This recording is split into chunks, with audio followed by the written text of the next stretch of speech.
What up, people? I said, what up, people? Welcome to another edition of the Salty Thoughts of Mike Steph podcast, featuring the one and only Mike Steph, best in the world at what he does. Yes, I'm back a little late or a little early, depending on how you want to look at it, how you want to view it, for my Mike Steph's off the top WWE SummerSlam preview. Yes, preview, not review, preview. You want to know why? Because for some insane reason, for the second year in a row, SummerSlam is a 2-night extravaganza. Yeah, they hit the jackpot last year at MetLife Stadium in New Jersey, in the tri-state area, and they was able to galvanize and have 60,000 people, or close to 60,000 people, for 2 consecutive nights. This year, SummerSlam emanates from Minneapolis, Minnesota, from US Bank Stadium, home of the Minnesota Vikings, and at last check, they were maybe just above the 30,000 mark for both nights. So in one night last year of SummerSlam in MetLife Stadium, they had 60,000 people, 60,000 fans, jam-packed. And this year, 2 nights combined, they just might reach that 60,000 mark. So if there's been such a dramatic fall in the attendance, if there's been such a dramatic fall in the attention that WWE is getting, why, in the immortal words of Smitty from the group home in Bergen Beach, why is Mike Steph talking about wrestling? Why can't you talk about the Mets, who Kodai Senga started yet another game and has yet to get one victory in the season? Why? Marsha, why do you not talk about the Mets? Why is all about wrestling? Well, because that's what I do. That's what I do around these parts. That's what I do around this time of year. For some reason, WWE has decided that over the last couple years to have their biggest party of the summer coincidentally around the biggest birthday of the summer, yours truly. A couple years has actually fell on my birthday. A couple years has been right before my birthday. And once again, this is yet another season another year in which it falls on the weekend prior to my birthday. But y'all are not here for none of that. Y'all are here to hear my thoughts, hear my views, hear my critiques, hear my predictions on this year's WWE SummerSlam.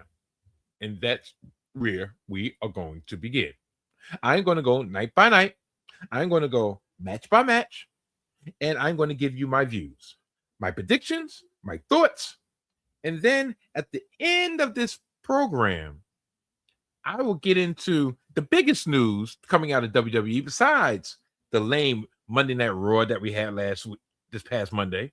But besides the kind of uneventful SmackDown that, well, depending on when you watch this, was just a couple hours ago or last night.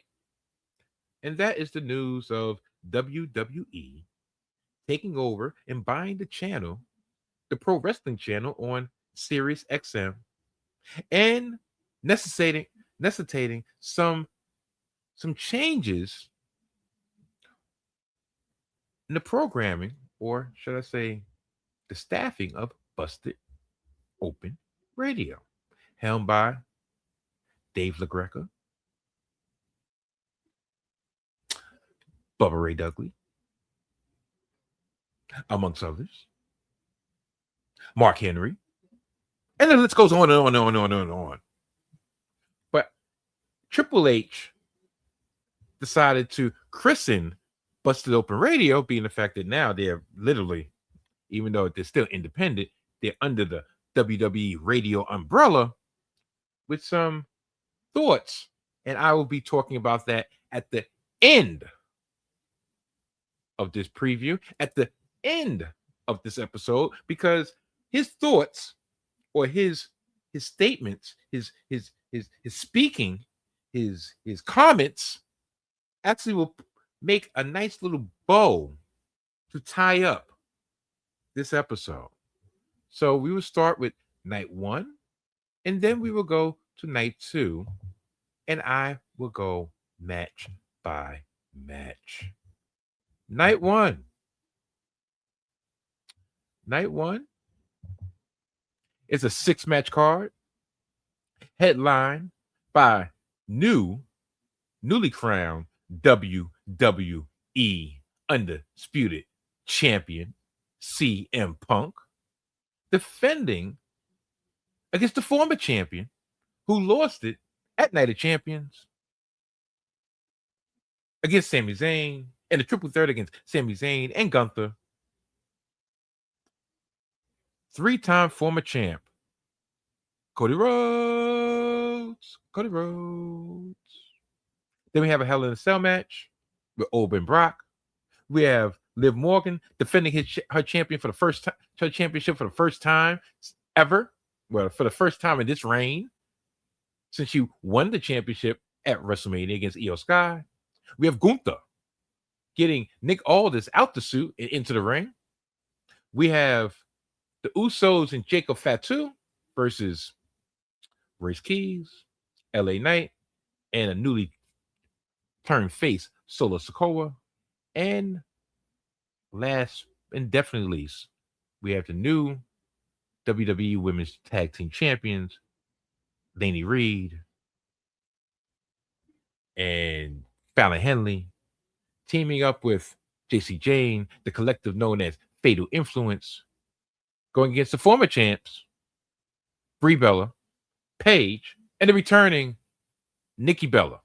So the Bella twins are back together. But I'm going to start at the top of the card, and then we're going to go all the way down. All the way down. Down, down, down. The first is the main event of night 1. CM Punk defending against Cody Rhodes. CM Punk won the championship 9 days, ending the 9-day reign of former champion Sami Zayn in the great city of Chicago, in the great state of Illinois, on Monday Night Raw, when a supposed rematch between Cody Rhodes and Sami Zayn was interrupted. Well, not interrupted, but was put to the side due to a backstage beating administered by Gunther to Cody Rhodes, put him out of action, and they just had to get a replacement. They didn't get a replacement for the following Friday SmackDown. They got a replacement for Monday night in Chicago. And you know who that was? That was CM Punk. So CM Punk pretty much put on his wrestling gear and went 5-10 minutes to the arena. He showed up in his wrestling gear, wrestled a 15-20 minute match, wrestled the WWE Undisputed Championship out of the clutches of the last real good guy, Sami Zayn, and won the championship and set up this main event of the ages. This main event that's been cooking, that's been brewing for who knows how long. How long has this main event been cooking? Think about it. We have a lot of backstory in which they touched upon here and there. Cody Rhodes, the prodigal son, returned to WWE in 2022 from his 5-year stint. Well, 3.5-year stint in AEW, a company in which he helped form, a company in which CM Punk ended his 7-year exile from the wrestling business and returned to wrestling in AEW in August of 2021, right around the time where Cody Rhodes was receiving backlash from the fans and a lot of the critics, and pretty much being in his Codyverse. And he returned to WWE in April of 2022. Punk ended his reign, or ended his time in AEW. What was it? Summer 2023. And then he returned to WWE at Survivor Series 2023. And by all accounts, this match was already in the works from back then. So we're talking about almost 3 years in the making. They had an epic showdown at the 2024. Oh, I'm sorry. Punk's returned in 2022. And they had an epic showdown in 2023's Royal Rumble, in which Cody Rhodes won and CM Punk. Oh my goodness.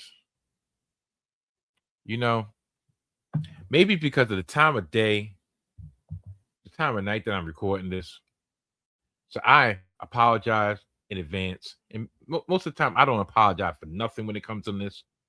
But long story short, CM Punk came in 2023. They fought in 2024 in the Royal Rumble. CM Punk got hurt in 2024, tore his bicep. Cody Rhodes went to finish his story at WrestleMania 40. CM Punk was in his corner at the end. CM Punk and Cody Rhodes was on a collision, and they finally collided. Might as well say now. So, Cody Rhodes. A lot of people feel like it's overdone. It's overdue for Cody Rhodes to turn heel. Has he had heelish tendencies? Perhaps. I think it's just more about him just getting his edge back. And CM Punk has been the more popular of the two because of Cody fatigue. And if anybody, some people are trying to predict that there's going to be a heel turn. Will Cody Rhodes finally turn heel to regain the championship after being without the championship for what? A month and change? I don't think that's enough. I don't think that's enough adversity. I think in order for the heel turn that everybody is waiting for, everybody's asking for, Cody Rhodes needs actual adversity. Cody Rhodes needs to lose it. And every time they walked down that road, they brought it back. Remember the feud with him and Kevin Owens, in which CM Punk actually told Cody Rhodes, listen, everybody's coming after you and you're starting to lose it. You have to focus. You have to stop being so paranoid. The paranoia started reigning in his head. And that's when The Rock came up with his offer. We're going through all that. But is this the time for Cody Rhodes to turn heel? I say no. You want to know why? 2 reasons. One, Cody Rhodes is the number one guy. Everybody would say, listen, when it comes to the company, Cody Rhodes is the number one guy, number one face, the number one good guy. He is the face of the company. People would love it to be Roman, and at one point in time, and tell you the truth, in some ways, Roman is the face of the company, but Roman likes to have his time off. Cody Rhodes goes to everything day in and day out, day in and day out, day in and day out. And until you have somebody that's going to take over that mantle for the long haul, you do not turn Cody Rhodes heel right now. Number 2, but more importantly, and that number 2 should actually be number 1.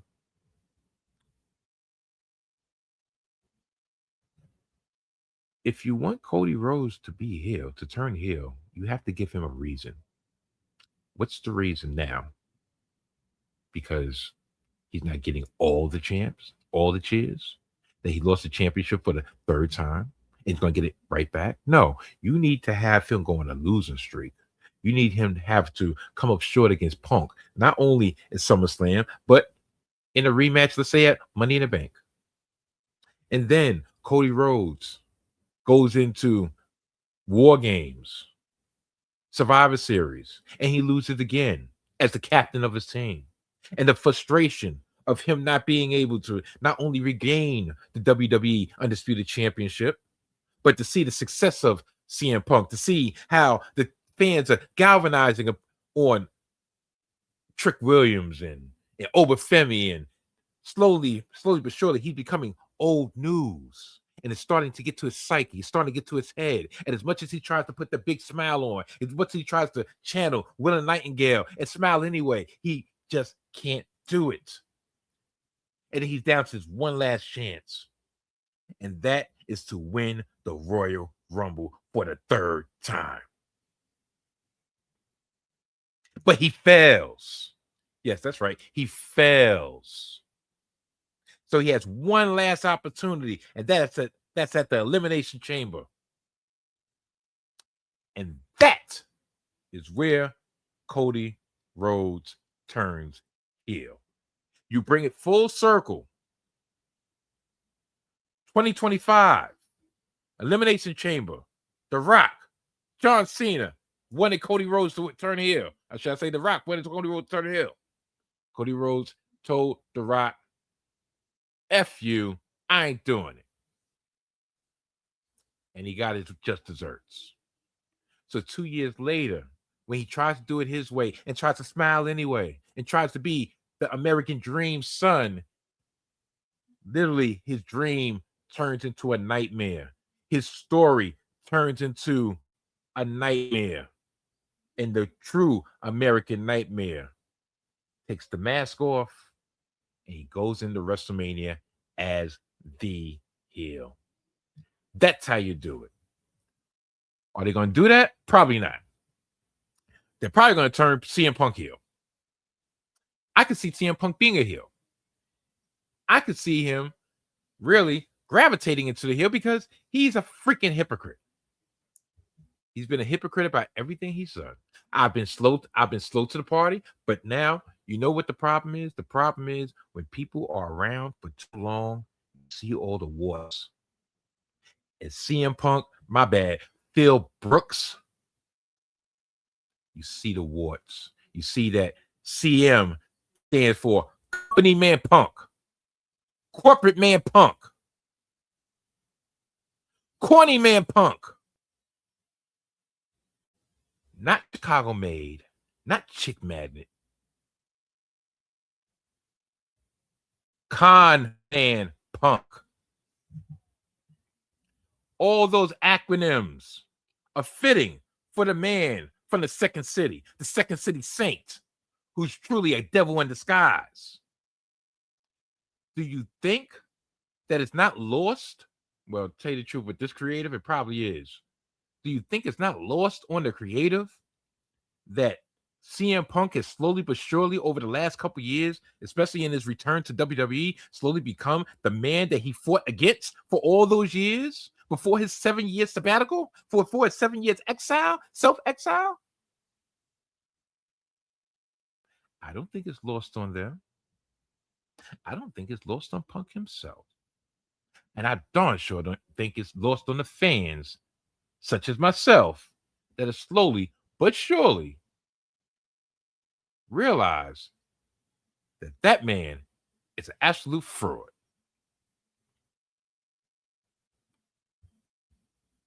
But I got to give you a decision. I have to give you a prediction. And that's what I'm going to give you.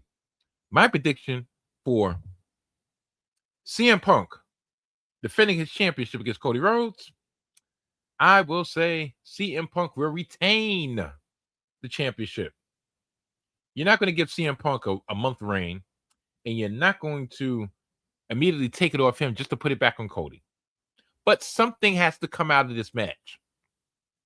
Maybe, just maybe, they would have bucked the trend, and maybe, but you're not going to end night one of SummerSlam just with CM Punk retaining with nothing happening. So CM Punk is going to retain. And look at the people that he has lined up for him. Will it be Sami Zayn, Justice for Sami? We'll get to that in a minute. Will it be Trick Willie? I don't know. We'll get to that in a little bit. Who will be lined up to go against CM Punk?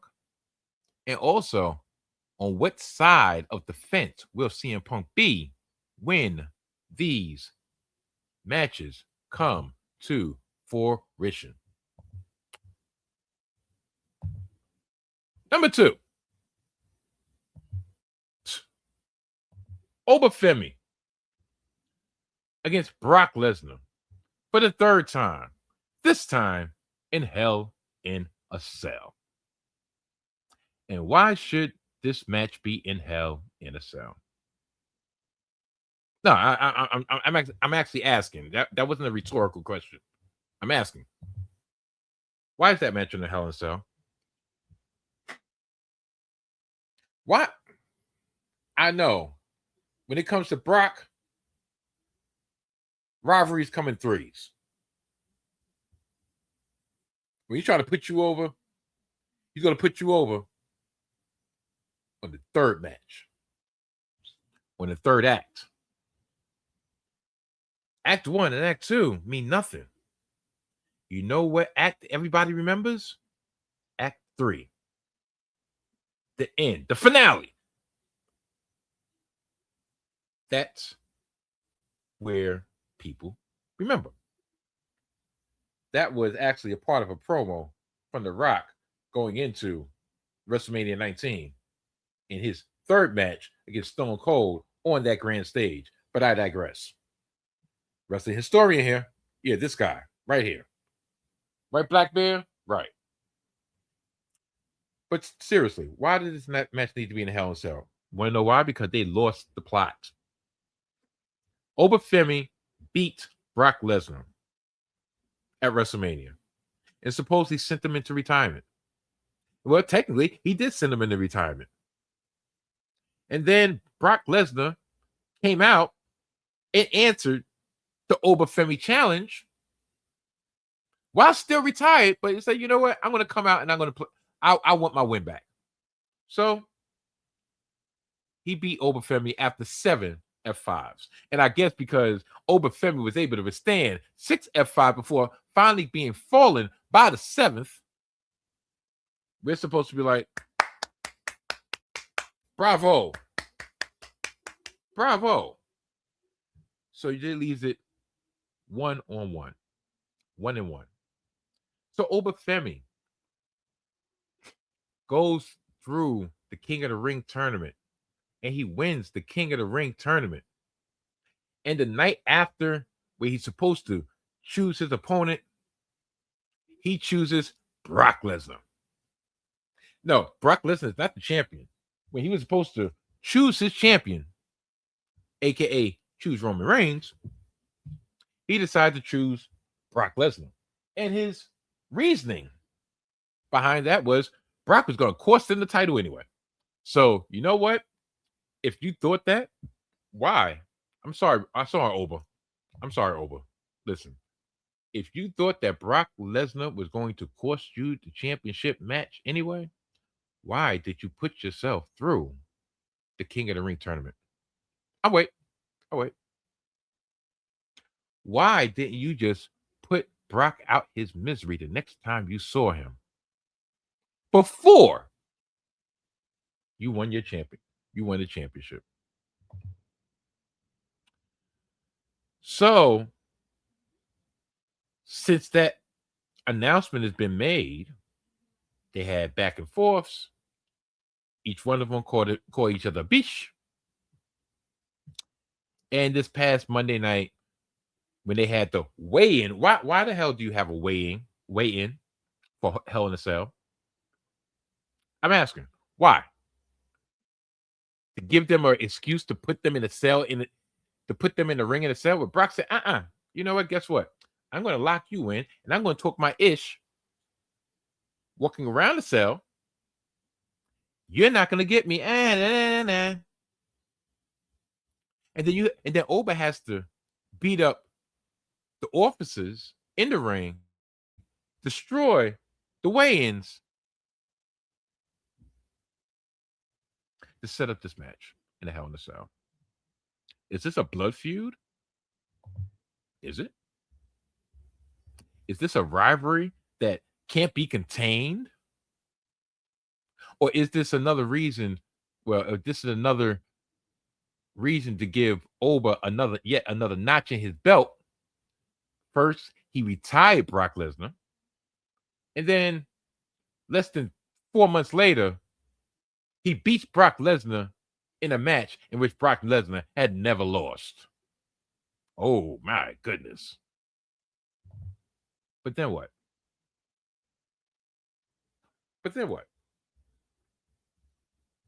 Oba Femi wins. It's been established that he literally just said, you know what? He said, I can take that title anytime. Talking about the World Heavyweight Championship. I went to Brock Lesnar. So he gave up his championship opportunity. How does he regain that championship opportunity? Number one. Number one, I already know. He wins the Royal Rumble. He goes to WrestleMania for the championship. Duh. It's so predictable. You're not going to have him win Money in the Bank. Why would you give it? Why would you give the champion? Why would you give the suitcase to Oba? Oba don't need that. So Oba's probably going to win the Royal Rumble. Yeah, am I booking forward? Yes, I am. But what's going to happen between now and at least the Royal Rumble? Who on the roster is ready for Oba? You know what? I guess you have him just floating around. Unless you're going to move him to SmackDown, which you're not. You're going to have him floating around. And then somehow, some way, he would get interjected into the Bloodline saga to kind of start putting seeds for him to finally dethrone Roman at WrestleMania. Is that what the cards say? I don't know. That's what I think. I mean, shoot. You know how many people that's not on this card that probably should be on this card? Why? To protect them? Or to just protect the fact that creative had nothing for them? I know there's one person that particularly that's in a tag team right now that should be going against Oba that everybody thought was the next person in charge, the next person in line, but they're nowhere to be found. Oh well. So my prediction: Oba Femi will win. Brock Lesnar will lose. He'll put Oba over. He'll raise his hand. He'll give him a salute. This time he'll drop his drawers. He'll drop trowel. And say, you know what? I told you I was retired. Now I'm gonna go back home. And will he be seen again? Who knows? If TKO comes up with that money, he'll be seen again. If not, he won't. Next, Liv Morgan. Liv Morgan defends her Women's World Championship for the first time in the reign that started at WrestleMania in Vegas against former champion Io Sky. Yes, former champion Io Sky. Now, there's not really much build for this match. They just interfered in each other's other matches, they pretty much came into each other's matches when Liv was actually wrestling. But a lot of time, Io was playing defense against Liv trying to interfere in other people's matches, and they get into a little scuffle here and there. Io Sky is the queen of the ring.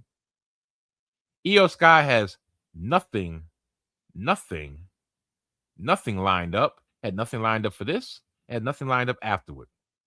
Stephanie Vaquer, someone's favorite Steph watch, not mine, was shown, had a picture this past week saying that she was, she was training, getting back in shape after taking the summer off due to nagging injuries and just decompressing from that whirlwind first year and a half of hers. Now, the problem here is it's kind of predictable. You want to know why it's kind of predictable? Because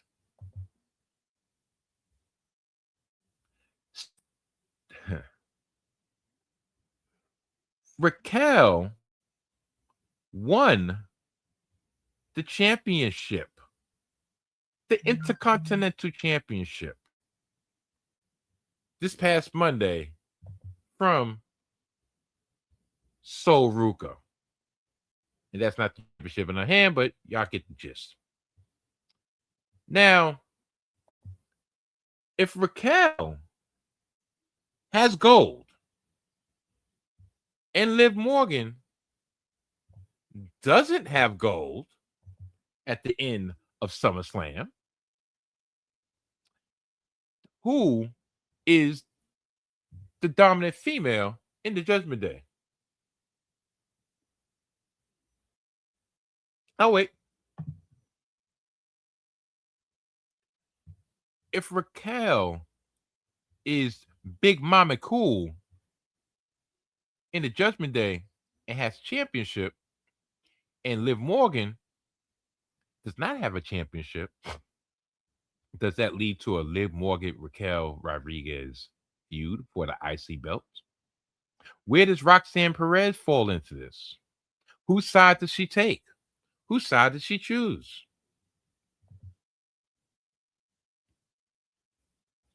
Makes you wonder. It makes you wonder. Liv retains this championship. Both her and Raquel have belts, and Roxanne does not. Does that force Roxanne to leave the Judgment Day? It's a lot of angles going on with the Judgment Day with the females. They're more interesting than any result that's going to happen with Io Sky, unfortunately, because once you took Io Sky away from Rhea Ripley because you had them married for so long, now apart, they are less than the sum of them together. We have Crown Jewel coming up. Yeah, that's still a thing. Whether it's going to be in Saudi Arabia, I don't know, and nor do I care. But Crown Jewel is coming up. Crown Jewel is coming up. So that's the PLA in which champion goes against champion for the Crown Jewel title. You have Io Sky become Women's World Champion yet again. And on the SmackDown brand, by that time, Rhea Ripley probably should be ready for return. And since she wasn't stripped of her championship, which we'll get to in a little bit, well, it sets up a championship. Well, it sets up a showdown between Io Sky and Rhea Ripley. Or do you have it be Liv Morgan and Rhea Ripley? Regardless, it's going to be a Rhea. I think the story is Io Sky, Rhea Ripley at Crown Jewel. And you have a fight for the power, a fight for the leadership, even though there's no leaders in the Judgment Day. You fight for the leadership of the Judgment Day between Raquel Rodriguez, the Intercontinental Champion, Big Mommy Cool, and Liv Morgan. And if they really, really want to do things right, which they really don't, they never do, You have this be a repeat of 30 years ago with HBK, Shawn Michaels, and how Diesel broke away from Shawn Michaels because Shawn Michaels was jealous that Diesel had championship gold and he did not. That's how you do it. Will they do it? Probably not. Or they would do some type of version that is less than, because that is what WWE does. Neither here nor there. My prediction, Io Sky will regain and become the new the new women's world champion at SummerSlam. Yeah. I swear. Next, Gunther. Gunther faces off against former SmackDown general manager Nick Aldis, also known in the past life as Magnus from TNA, former TNA world champion, former NWA world champion, and former SmackDown general manager Nick Aldis. Now, to be honest, I don't have much to say about this match because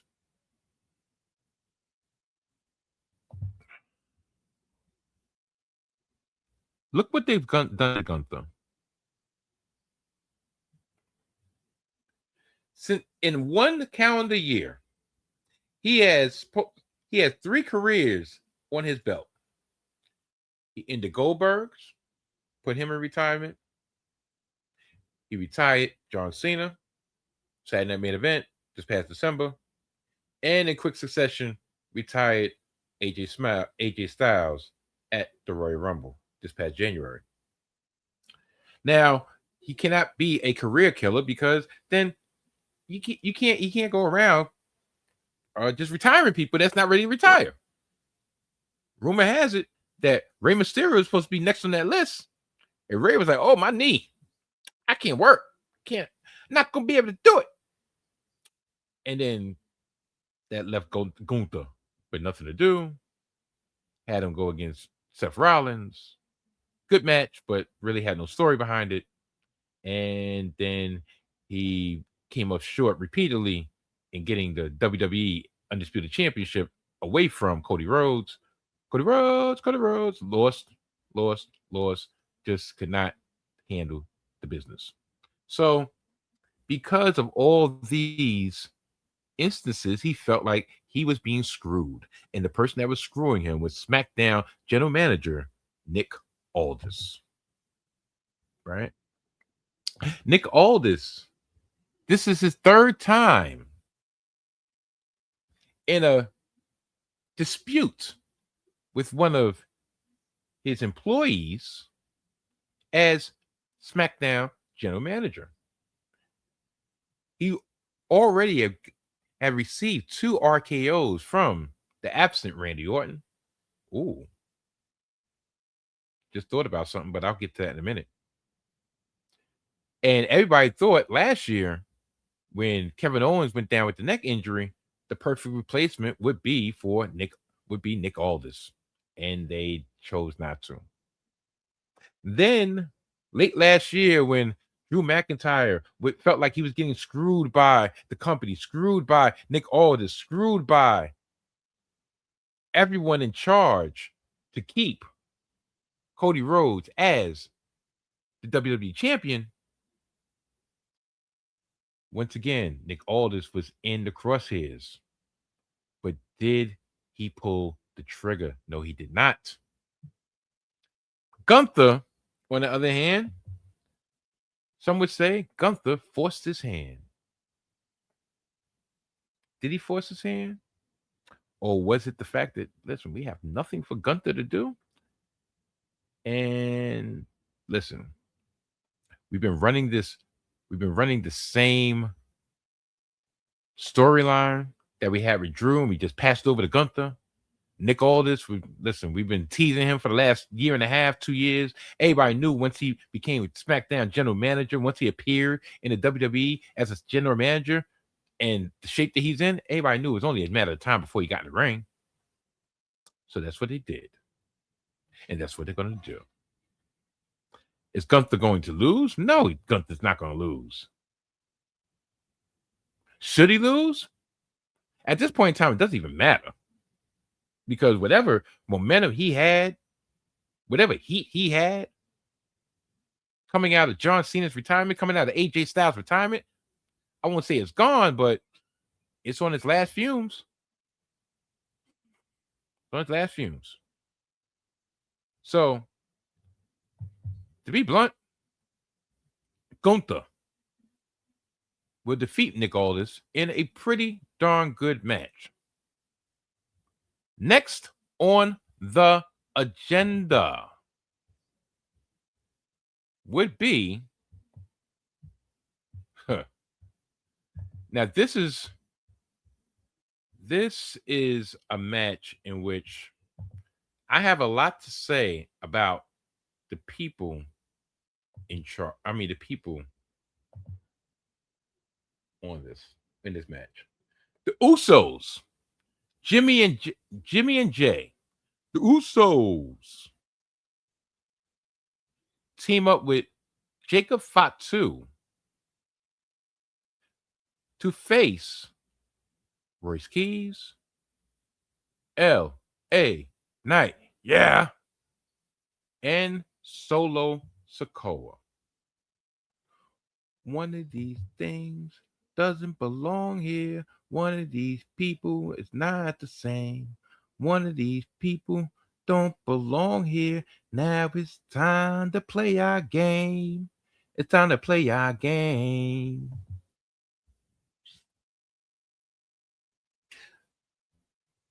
I will let y'all know right now that what I'm about to say, it's been something that's been bothering me for the last couple of days. Actually, probably longer than that, but I've been wanting to say it for the last couple of days. I just had to wait until I was able to record. And it was not be politically correct. Some people dare say that I'll be dead wrong for saying it. But guess what? The way I've been feeling the last couple of days, I really could care less. If that way. First and foremost, I'm going to tell you who's going to win this match. The Usos take a Fatu will win this match. Why? Because they're the bloodline. They're the new bloodline. They're the knockout bloodline. They're better than Bloodline 2.0. But are they? This bloodline is cheap. Jacob Fatu should not even be in the bloodline. Jacob Fatu should not be subservient to Roman Reigns. Jacob Fatu should be on his own. Jacob Fatu should be either a killer heel or a monster face. And he is neither right now. He's under the thumb of Roman Reigns. And even though he keeps on telling Jimmy and Jay to shut their ass up, he still teams with them. Why? I don't know. But look at this. This is just my thoughts, right? Look at it like this. The first iteration of the bloodline. The bloodline. Roman. The Usos. The Wise Men. We are the ones. All the championships. All the gold. All the money. It printed money. They printed money. Then we had the Island of Relevancy, where we added on branches to the bloodline. We still had we still had Roman, we still had the Usos, we still had the Wise Man, but we had the honorary Us, Sami Zayn, and we had Solo SIKOA. The Island of Relevancy had more population. Look at the merchandise. That's a cool t-shirt. This Boss t-shirt. Would I be caught dead wearing this? No, no, I wouldn't. Like, what is that supposed to be? The bloodline. You got Roman, you got the Usos, and you got Jacob Fatu. Looking like a R&B hip hop group that one person is the rapper and the other ones are the backup singers. But more importantly, now I'm quite sure other outlets have mentioned this, have given their views on this. I want to say BRP has talked about this frequently, and I agree wholeheartedly. But I'm going to tell you my point of view. Okay. Why is it all right for the bloodline to cosplay niggas, but they don't want to be stereotyped as savages themselves? That's not a rhetorical question. I'm waiting for a response. Literally, I'm waiting for a response. So it's all right for them to rock all black, get the grills, braids, swag, the whole nine, right? And I actually take Jacob out of this equation. Even though he's part of the family, I take him out of the equation because, as I've said in the past, Roman tried to gentrify the bloodline. Meaning, Jacob, he represents the hood. He represents the Booyah tribe type. He blood in, blood out. The Usos, to a certain degree, I think they rock like that also, to a certain degree, but they lived more of a sheltered life because guess what? Their pops, they didn't grow up broke. Maybe, I don't know. Rikishi might have been stingy with the bread. Like, yo, I sing y'all some bread. My dude better worry about y'all, but Roman didn't grow up broke, as far as I know. And Roman's quick to let you know, I'm half Samoan and half Italian. Other words, I don't got no nigga in me. But isn't the bloodline, and I know I'm totally off topic right now, but I had to get this off.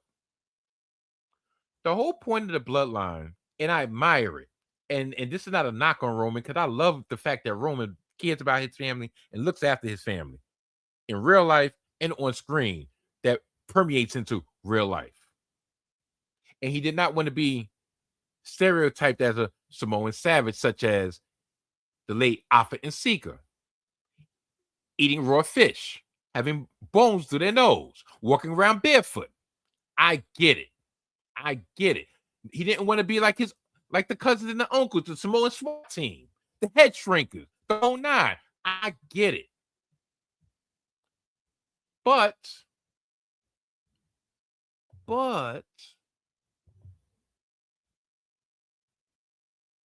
so cosplaying and borrowing from Black culture is for what benefit to us? I'm just asking. It's almost like, I swear, it's almost like the bloodline. It's like the new Dominican. Me no black. Me Samoan. Me no black. Me bloodline.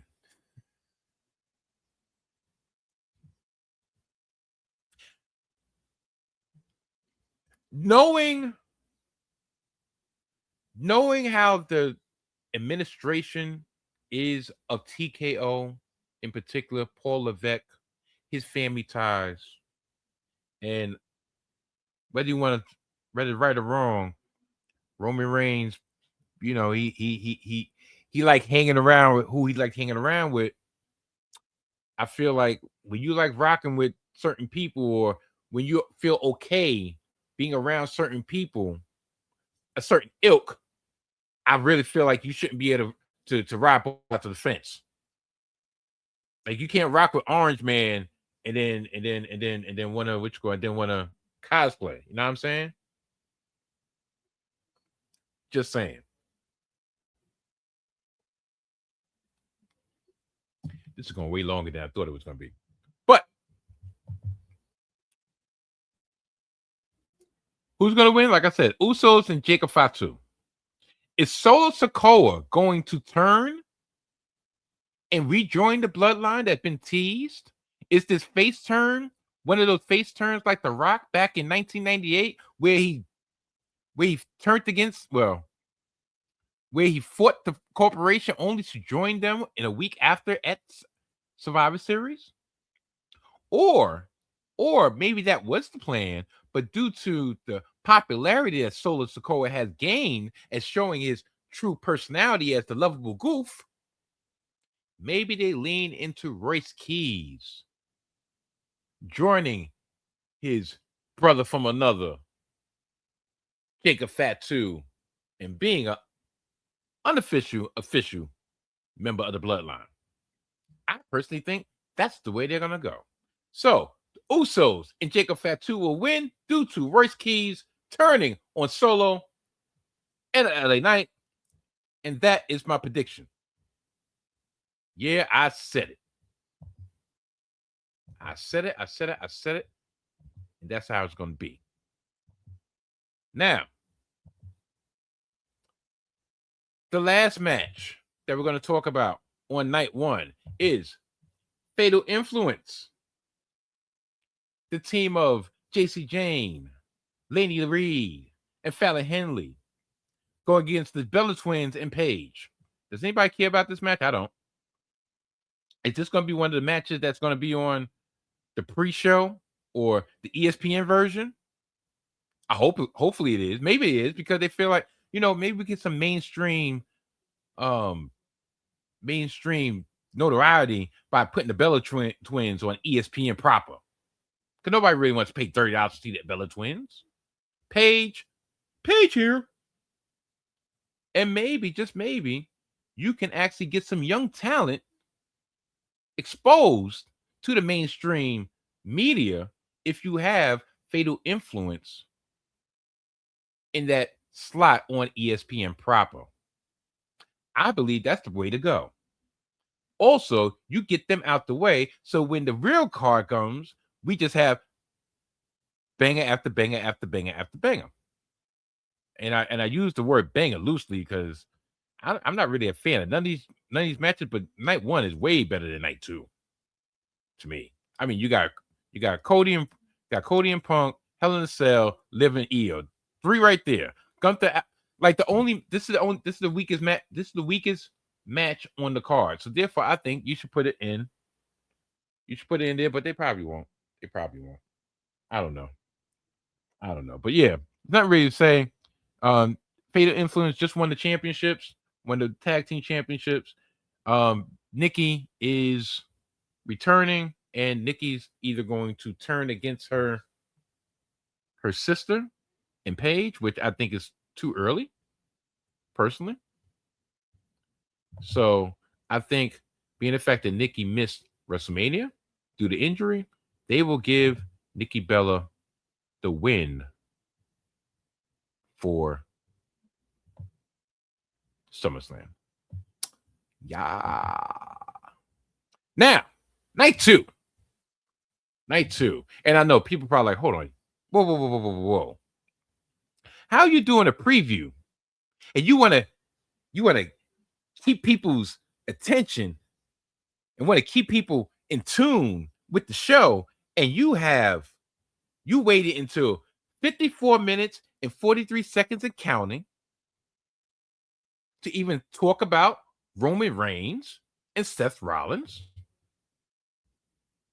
the main event of night two Yes, because I'm talking about night 1 and night 2. It's not my fault they put him on night 2.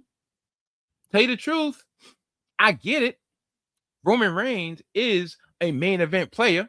He is a main event wrestler. He is a main event, a cash carrying card, a cash cow. He is a needle mover. He is the OTC,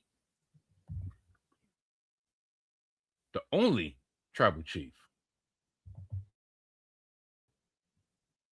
And he is also the World Heavyweight Championship. Well, the World Heavyweight Champion. Seth Rollins has always been number 2. What kills me, you know what kills me about this match? Okay, it's 12 years in the making since the breakup of the Shield. They haven't faced each other in 4.5 years since 2022 Royal Rumble. Seth Rollins has always beaten Roman Reigns. He beat him in 2015 when he stole the championship in the heights of the century. He beat him in 2016 when he came back from his knee injury. He beat him in the triple threat match last year at WrestleMania at the main event of night 1. So, like, Roman's going to win. Number 1. But what kills me about this, yeah, that's my prediction. Roman's going to win.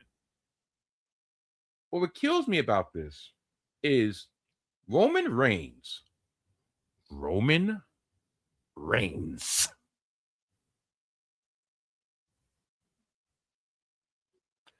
For years, clowned Seth Rollins because Seth Rollins was the World Heavyweight Champion and Roman Reigns was the WWE Champion, both Universal and Heavyweight Champion, undisputed. And he always called Seth Rollins number 2. That Seth Rollins had the number 2 belt. That Seth Rollins was always steps behind him. He was never the guy. He was the guy next to the guy.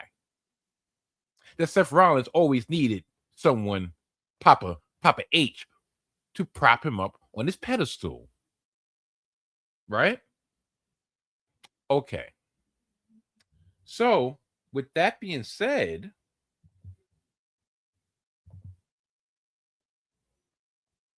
why should we care about this match for this championship in which for the last 4 years Roman Reigns has denigrated? Think about it.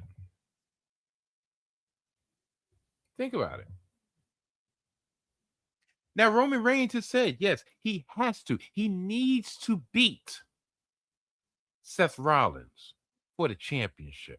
Matter of fact, he needs to beat Seth Rollins, period. Shut him up and put this chapter behind him. But will this chapter really be over when Roman Reigns beats Seth Rollins? Also, what's next for Seth freaking Rollins? Seth has gotten ate up on this microphone in this whole build. What's left for him after this match? Part of me thinks that Seth Rollins is not so subtly hinting that, not saying that, oh, his time is coming to a close, coming to an end, that his time is ending is now. I don't know.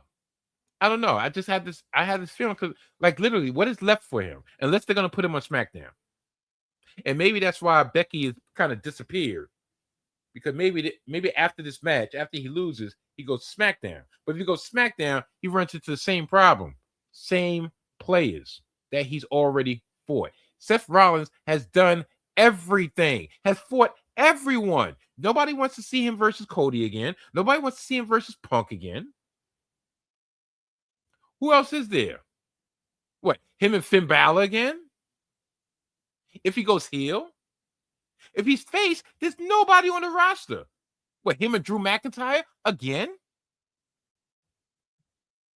What is left for Seth Rollins to do? Is he going to join in the fight against this new version of the bloodline? How effective can he be after already losing against the head, the OTC, Roman Reigns, on the biggest party of the summer? How effective can he be? Exactly. So my biggest question coming out of this match is, what is left for Seth Rollins? Roman Reigns has a whole bunch of things lined up for him at his disposal when he's ready to get to him. Oba's always there. Whatever's going on with whoever's going to face the bloodline at Survivor Series, the rest of the year is already laid out for Roman Reigns. Maybe LA Knight will get another championship match because he's been calling Roman out his name. And LA Knight's going to. The problem right now is this: Roman Reigns is in a face role, but his group is a heel. So eventually they're going to have to turn him full heel.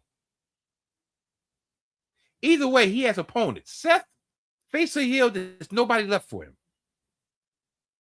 Maybe they do like Grayson Rollins, just send him back to NXT. How about that? Spice up that division. Matter of fact, send him over to TNA. Him and Nick Nemeth can have some bangers. Because I say that in jest, but what is left for Seth Rollins to do? Maybe that's why I'm so nonplussed about this match. As Big Bear is trying to get out of here, stay over the corner. There's nothing left. There's no excitement. He disposed of Braun Breaker. You're not going to run that back. Austin Theory? Who is left for him? Maybe turn PENTA and you have him go after PENTA. You just have him go after all the massive people. There's nothing left. So Roman Reigns is going to win. He's going to retain his title, and it would not surprise me to see Seth go away for a while, because literally there's nothing left for him to do. Him being on screen saying I'm a visionary, I'm a revolutionary, I'm Seth freaking Rollins. Yeah, okay. Bravo. All right. You've been saying that for about 5 years straight. Does anybody know? Does anybody remember? Does anybody actually care? But his song is his gimmick. Before, his gimmick was wearing outlandish clothes. When he came back, when he got kicked out the division, he came back in all black. Supposed to be subdued. The man in black. Still the orchestrator. But his song, his gimmick has been 5 years. When he cracked, when he was trying to take eyes out, Malachi Black, Aleister Black, Rey Mysterio. This is Pandemic. Performance Center. I remember Survivor Series 2021 in Barclays Center. Burn it down. Oh, that was 5 years ago. What's left? What's next? What's next? I love the way it's going down. You know what's next? I'll tell you what's next. This match right here. Sami Zayn faces off against Finn Balor in a number 1 contender match. The winner of this match will be the number 1 contender to the WWE Undisputed Championship. Will face the winner of Cody Rhodes and CM Punk. Now, to set up this match, Sami got automatically put into this match to fight for his rematch that he's actually entitled to lose, being the fact he lost the belt to CM Punk on short notice. And a 9-day reign came to an end. Finn Balor won a fatal 4-way to receive entry into this match, beating Damian Priest, Trick Williams, and Royce Keys. Oh, that's a foursome. Once again, oh man, you see how strong that roster is? Great. You know, Carmelo Hayden, you know what? I'll get to them in a minute. You got so much talent that's not on this show. It's ridiculous. That's because they don't want to elevate anybody. So, who's going to win this match? Finn Balor or Sami Zayn? Finn Balor's been on a hot streak. This is probably the most wins he's gotten consecutively. Matter of fact, the most wins he's gotten, period, in the last 5 years. He came to SmackDown. He just started mowing down challenge after challenge after challenge after challenger, opponent after opponent after opponent, to finally get to this match against Sami Zayn, who is in desperate need of justice for Sami. And I believe that Sami needs to get his justice because he's a good old boy. Don't raise my heart. Justice for Sami means him headlining the next PLE against the winner of CM Punk and Cody Rhodes, because he is the uncrowned champion. Finn Balor, could you think about it like this? Sami Zayn loses, where does he go? He just goes back into a mid-card conspiracy theorist after tasting the championship juices. Finn Balor, if he loses, where does he go? Think about it. If Finn Balor wins, do you give him a third match against CM Punk? Face versus face again? Or face versus heel with the roles reversed if Punk turns heel? But we just saw that. Good matches, but we just saw that. And you're not, if Punk retains, which he should, you're not taking the championship or Punk to give to Finn, so therefore makes no sense. Not saying you're going to take the championship off of Punk to give to Sami, but there's more story there. It's a fresher matchup. So I go with Sami effing Zayn to defeat Finn Balor and his Balor Club. Because, like, why wouldn't it? Next, Trick Willie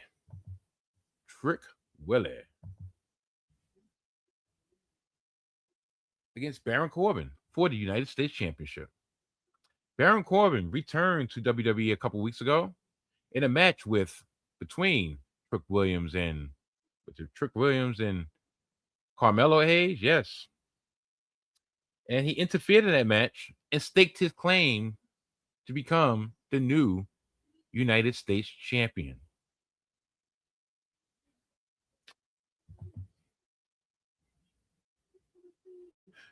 Trick Williams, sans Little Yachty, cut a pretty damn good promo on Baron Corbin in the Go Home SmackDown show. He showed babyface fire, and he showed the swagger in which everybody knew he had on his own. And that much I appreciate. That much was needed, because if you wanted Trick to be the face that they're lining him up to be, that he probably should have came up with, but regardless, if you want Trick to be that man, he has to be that man on his own. Little Yachty was great, and tell you the truth, I didn't think it was going to last that long. Great, but you don't need Yachty right now. Yachty makes Trick a heel, and you need to define his role. Is he a face or is he a heel? Trick is a face. Baron Corbin is a heel. There's no nebulous nature in neither. Now, here's the question, and here's the problem. I would love to pick Trick Williams to retain the championship. And tell you the truth, Trick Williams can retain the championship. He retained it against Carmelo Hayes. He's retained it against Ricky Saints, who's fell off the face of the earth. Will he return? He should retain it against Baron Corbin, right? He just had this brand new very United States Championship.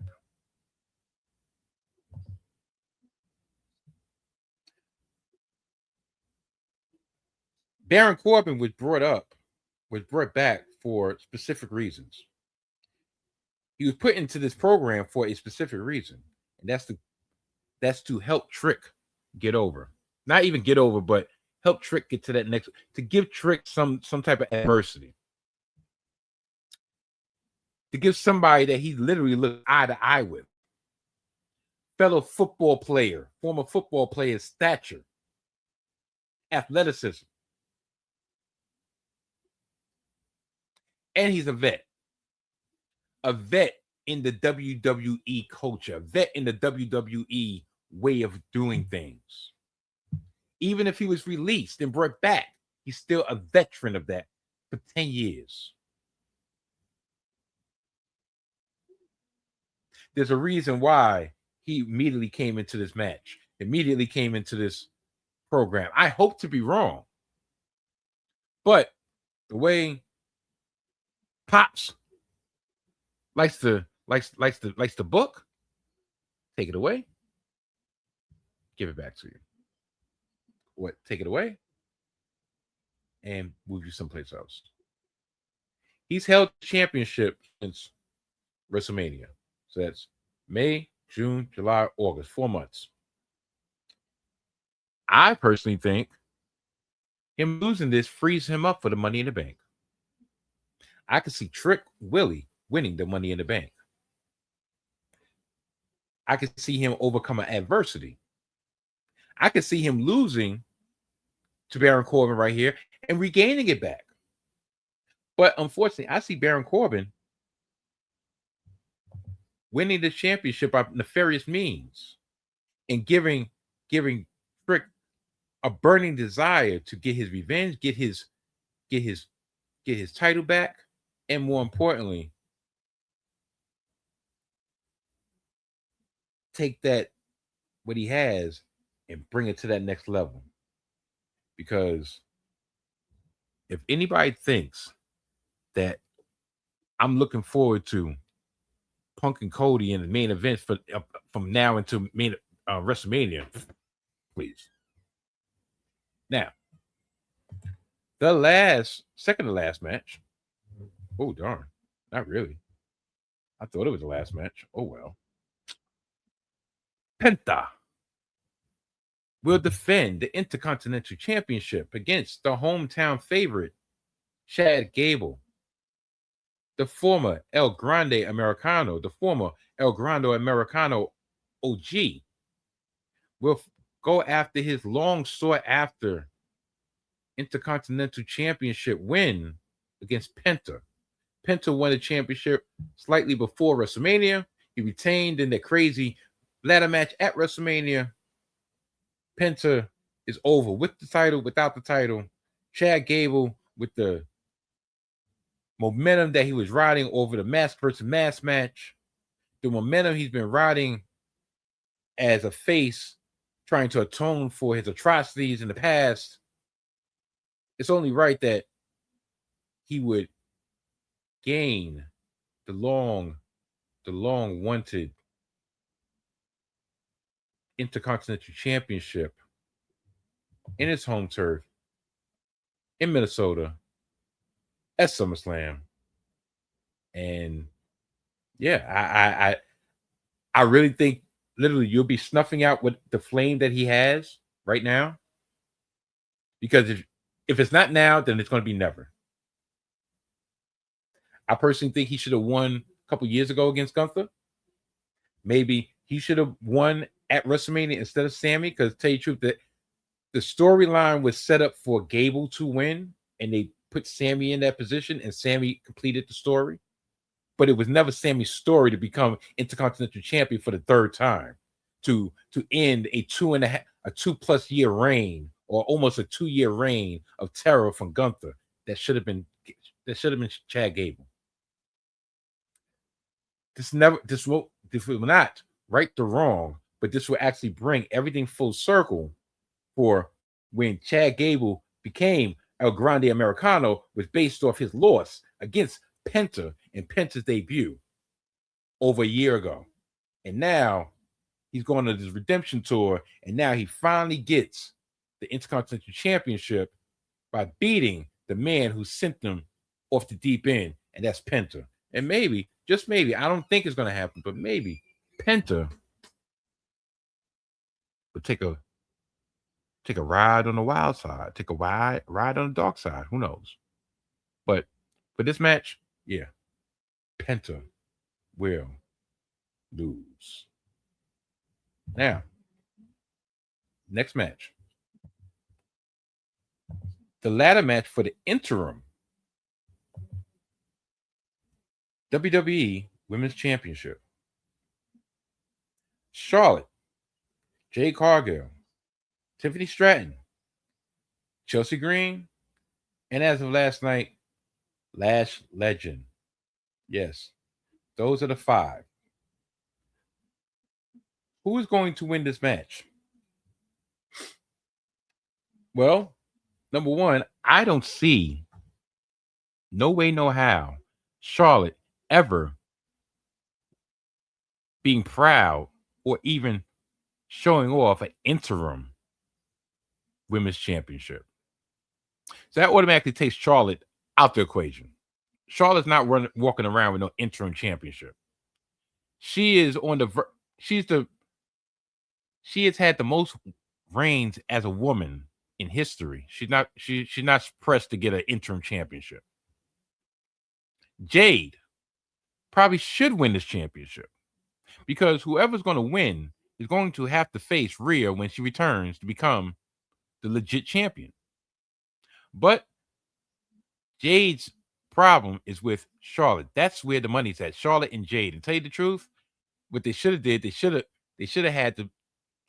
did like they did last year at WrestlePalooza when Naomi had to get rid of the title, had to drop the title, and they decided Stephanie and Io was going to wrestle for the championship.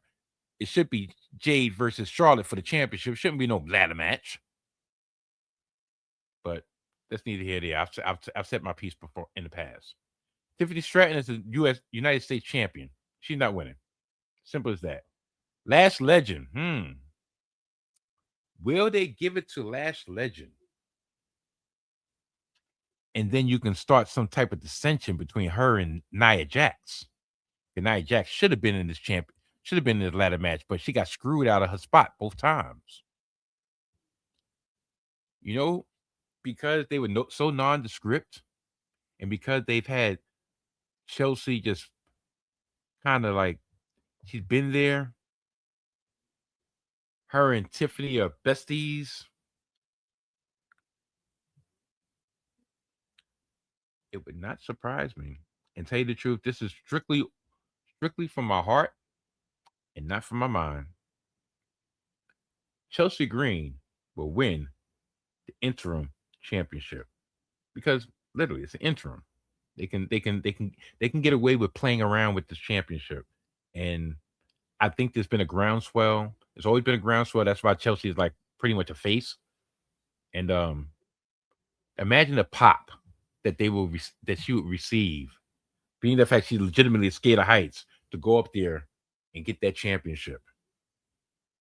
If not, she better win in the bank. But yeah, Chelsea for the win. And last but not least,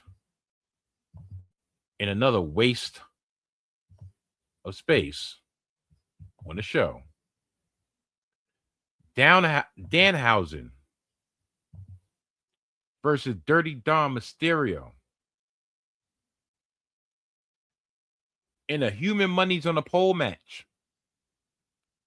Supposedly $100,000 that Danhausen stole from the Judgment Day, even though I could have swore that Saturday Night Main Event they blew it off when Karl Anthony Towns came and chokeslam JD and everybody, but I guess not. I guess not. Because the next day they were still choking up Danhausen, talking about we want our monies. And Danhausen's like, I want my human monies. So how about we just put it on a poll? Whoever gets the championship win. I mean, whoever gets the money wins. So of course Danhausen's going to win because he doesn't have to pin anybody. Dirty Dom, he doesn't have to lose. That he just has to slip on a banana peel, and Danhausen will win. Yeah. So that's pretty much it for that. Like, would I spend $30 on this show? No, I would not. Am I spending $30 on this show? No, I am not. Would I fly out to go actually see this show in live and in person? No, I would not. When you've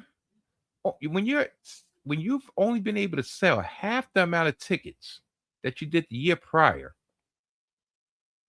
I don't care about the location or not. Tell you the truth, that location probably the best in the country because the rest of the country is sizzling. When you're only able to sell half of the tickets that you did the year prior, that tells you that your fan base is getting fed up. Your fan base is getting fed up due to decisions. What kind of decisions? I'll tell you what kind of decisions. Creative decisions. Booking decisions. Decisions behind the scenes to not give the viewer, the paying customer, what they want, what they are interested in, what they are actually wanting to see. I'm not saying give them everything that they want, that they agree with, but give them something that that'll nourish that'll satiate their wanting to spend more money on your product. That is something that Paul Levesque, Triple H, has failed to do for the last, to tell you the truth, probably last year and a half, but in particular, since the beginning of the year. Matter of fact, yeah, I'll even come to a break and say since WrestleMania, even though WrestleMania was trash. But I'll give him the benefit of the doubt. Right?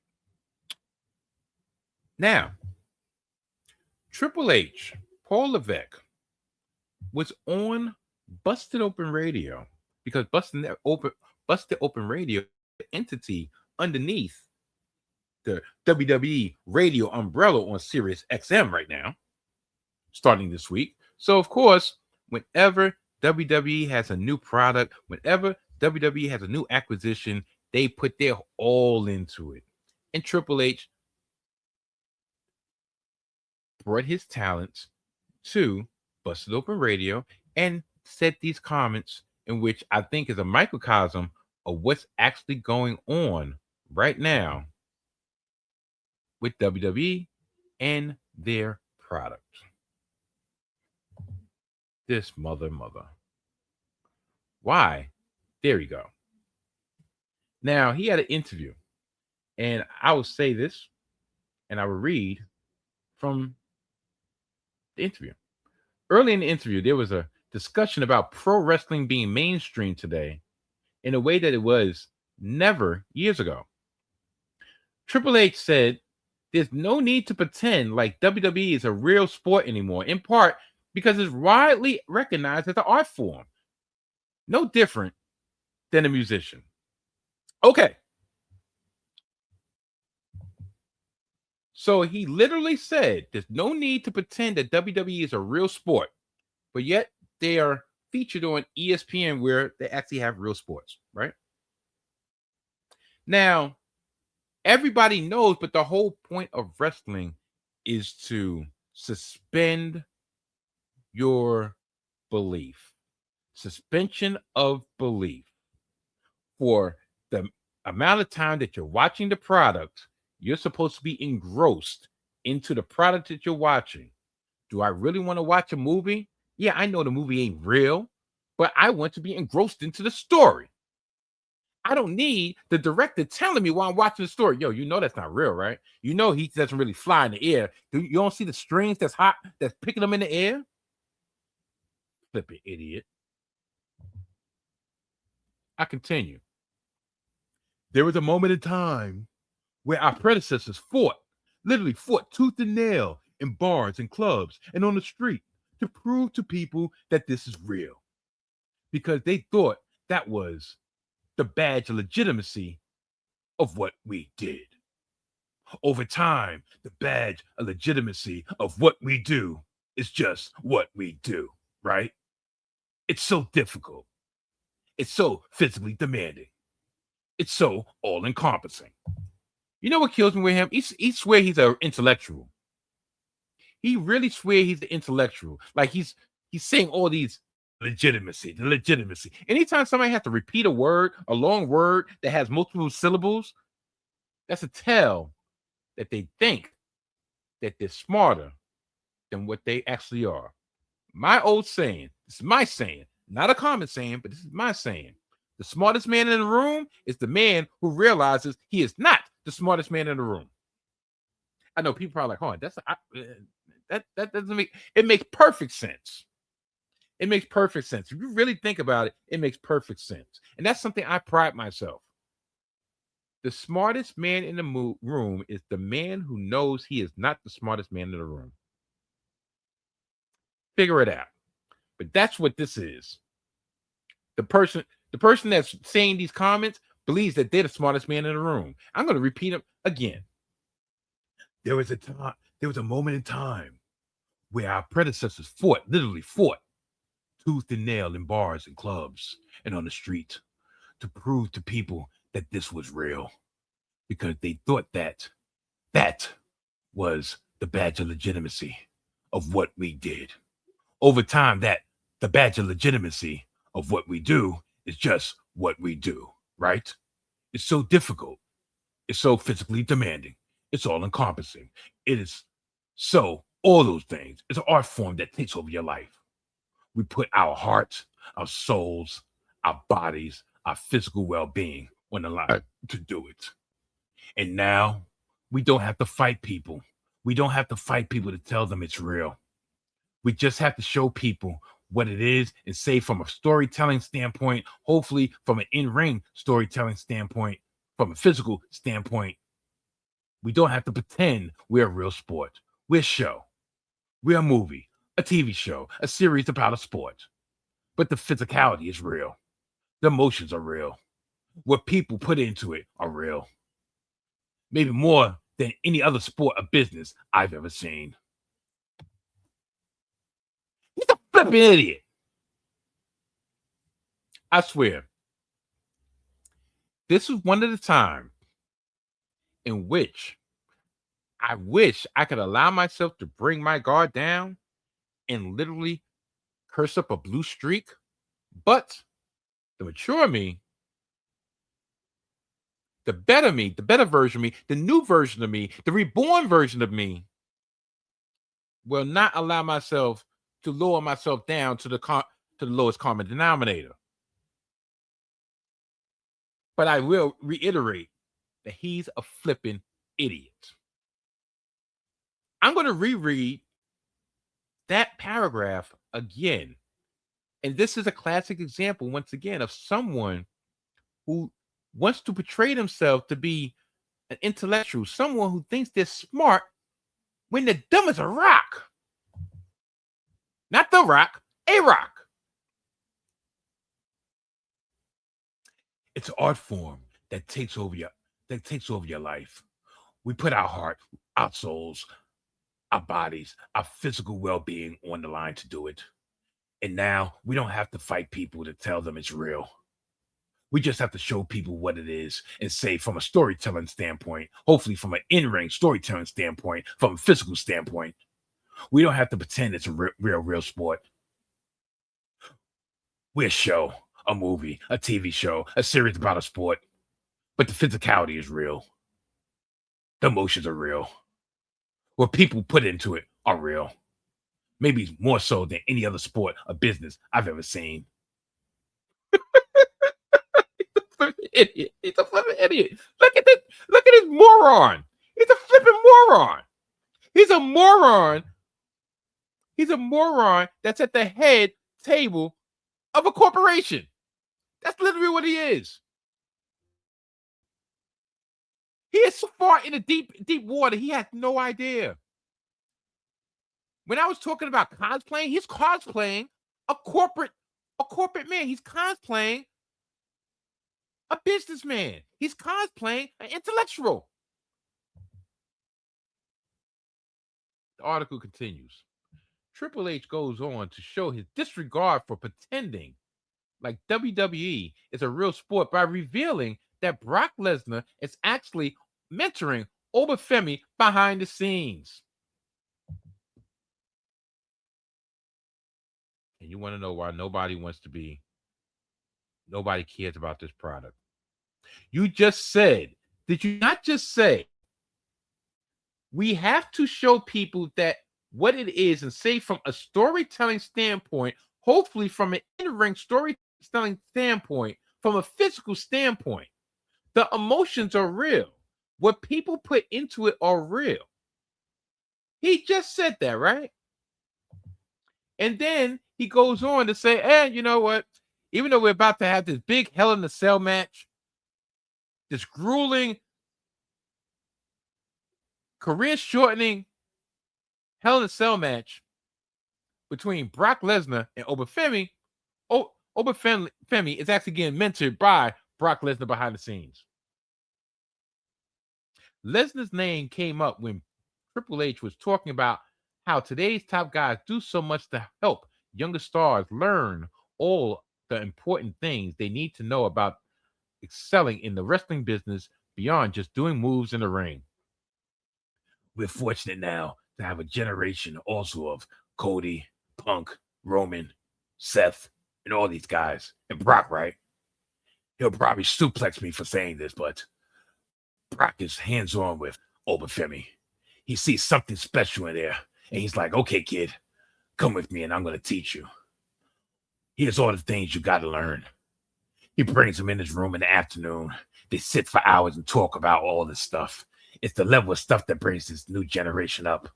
And I think that we'll take it to a next level. I'm excited to see it. For every star we have now sitting at the top, there's a guy underneath them, a Oba, a Trick, a Carmelo, a Javon. Of all of these people that are sitting underneath and just soaking up this knowledge, I think that's going to make the next generation thrive. Okay. All right. That's what I call BS. First of all, your prejudice is shown. For every top star we have, there's a guy sitting underneath them. A Oba, black. A Trick, black. A Javon Evans, who's not even on the show, black.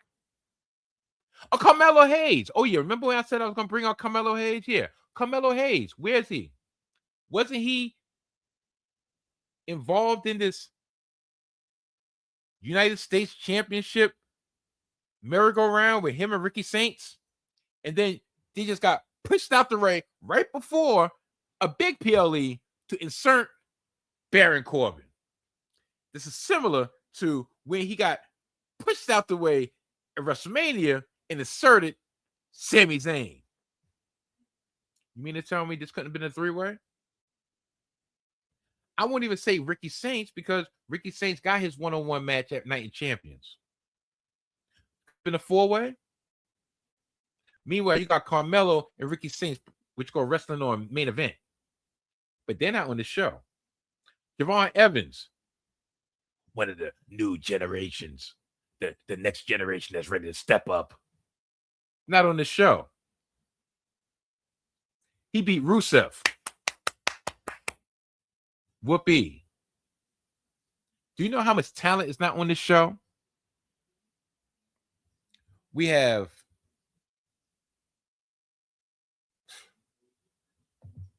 man, listen. Lyra. Matter of fact, how about this? I said, how about this, mother effer? Oh, you don't want to come on the screen?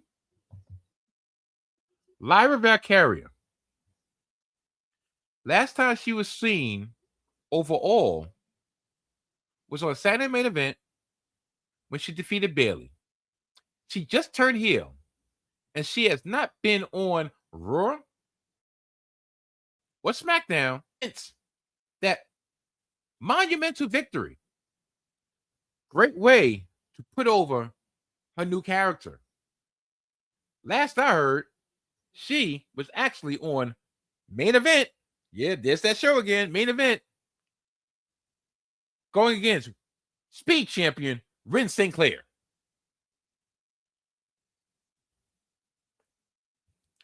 What's the point? What's the point? So Ruka, you hurried her up to the main roster. You had Becky put her over. You had to put the title on her quick. And then you snatched it away. Not only that, did you actually give her any type of program? She had a match against Raquel. She had a match against Roxanne, I think. She disappeared for 2-3 weeks. And then she came back against Raquel and lost. Carmelo Hayes. I said it again. Where's Jordan Grace? Julia. Braun Breaker. How about this? Braun Breaker in the newest season of WWE Unreal. Braun Breaker, it was said, was supposed to win the championship at the very beginning of the year. He was supposed to win the Royal Rumble, and they didn't want to push him down their throats. Then injuries got in the way and so forth. Now he's with the remnants of the vision, where Paul Heyman has disavowed. He is one half of the tag team champions with Austin Theory, who's actually getting more heat than Braun Breaker due to his alliance with Maxine Dupree. He's nowhere to be found on the card. Ilya Dragunov. What happened to him? Jordan Grace, what happened to her? Bayley. Well, we have a feeling we know what's going on with Bayley. Ethan Page. Dragon Lee. All these players, you didn't have no spot for them. None. Nor did you not even did you not have a spot for them. You don't got no storyline for them.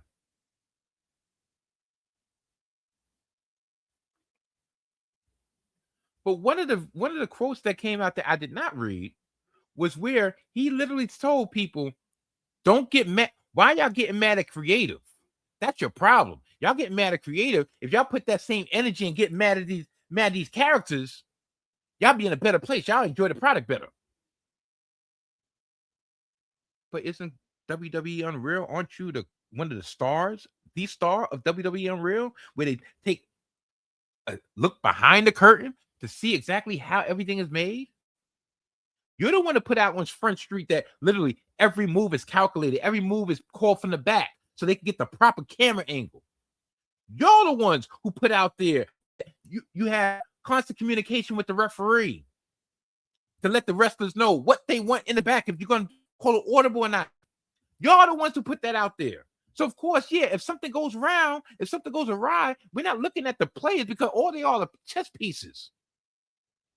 You've told people that you're the chess master, you're the chess player. So, yeah, we're not getting mad at the pieces. We're not getting mad at the pawns. We get mad at the king. We get mad at you. And before any basement dwelling cretin that's watching a clip on either YouTube or Netflix or TikTok or Instagram or wherever I decide to clip this. Yes. Well, I don't know why y'all get mad. Y'all know it's not real. Yeah, but yet you felt the need to take time out your day to watch this clip about me talking about something that's not real for you to remind me that it's not real. Once again, the smartest person in the room is the one who realizes they're not the smartest person in the room. Listen, y'all make me sick. No, but no, truthfully, this dude, matter of fact, that dude right there makes me sick to my freaking stomach because he's a flippant idiot. The flippant idiot. Well,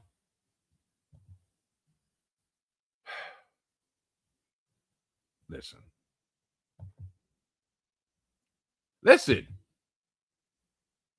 That brings us to the end of another edition of the Salty Thoughts of Mike Steph podcast. I'd like to thank each and every one of y'all for making me and this here podcast the one y'all choose to view and the one y'all choose to listen to. Did I really want this to be an hour and 40 some odd minutes? No, I did not. But that's what happens when I go without a script. When I am very passionate about what I have to say and when I need to get a lot of venting out, I need to speak directly from my heart. And when I speak from my heart, I go here, I go here, I go here, I go here, I go everywhere. But hopefully y'all are entertained and as well as informed. Before I go, one last bit of news. I believe this weekend, the New Day, Xavier Woods and Kofi Kingston will be officially free agents.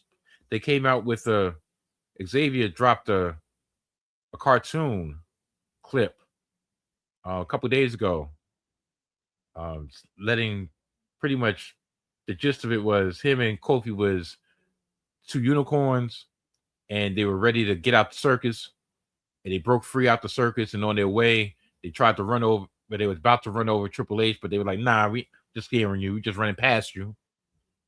And they turned around and looked at Biggie with the broken unicorn horn, and Biggie gave him the heads up like, yo, I love y'all, go ahead, be great. And they went about their business and named it Daybreak. And it was touching. Like, I could have been cynical and said a lot of crazy stuff, but I'm not, because at the end of the day, they did the damn thing. And I really believe, listen, it's one thing to say, or say, yo, you know what, the time has come for us to part ways. But it's another thing to do it in a way that you try to strip the respect of a long tenured employee. And yeah, they wasn't ready to hang it up. They feel like they have more to offer. We feel like they have more to offer. And hopefully soon, no matter what avenue they decide to offer it, we'll be ready, willing, and waiting. So yeah, salute to the New Day. Yeah. So with all that being said, I'm going to get out of here. I can't believe, like I said, I plan on being back either Monday night for a Raw / SummerSlam recap, meaning the aftermath of SummerSlam that happens on Monday Night Raw. That's what I'll be talking about. Either Monday night or Tuesday afternoon. One of those 2 days, I will be back. Will I be live or not? Who knows? I do owe y'all live. Owe y'all a couple lives, but shoot, I'm owed a lot of things. You don't see me complaining. Anyway, yeah, everything else, I'm gonna keep it at that. So therefore, that gives me motivation to come back and speak to y'all before the day of days, the hours of hours. Yeah, that. So I'm gonna get out of here. I would check y'all in a couple days. Enjoy SummerSlam for me because I'll be like the rest of these broke niggas, and I'll be watching on YouTube for clips. I'll watch the post show, and I'll be on X watching people put up clips and getting my action that way. Because I I ain't jacking. I ain't watching with. I ain't watching ESPN Unlimited. They got me a couple times. They get me again. So with all that being said, I'm gonna get out of here. Till later. Goodbye.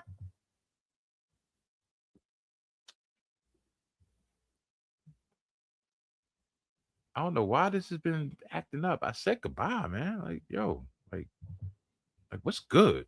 What's really good? Goodbye.